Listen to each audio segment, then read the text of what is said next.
আসেন লাগেজ বেল্টগুলো দেখাই, কত বড় বড় লাগেজ বেল্ট। আগের আমাদের যে টার্মিনাল 1-2 যে ধারণা, সে ধারণা পুরো চেঞ্জ হয়ে যাবে। দেখেন আমরা 10 নম্বর লাগেজ বেল্টের এখানে আছি।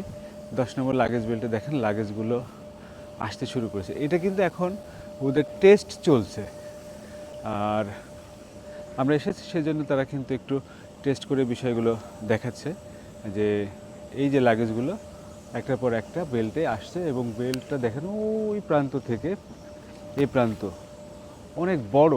আমরা একটু দেখাই যে ওই যে ওইখান থেকে লাগেজগুলো আসা শুরু হয়ে এই বেল্টটা ঘুরে যখন যাচ্ছে 10, 11, এই পাশাপাশি দেখেন 12, 13, 14, 15, 16, মোট 16টি লাগেজ বেল্ট কিন্তু এই টার্মিনালে রয়েছে।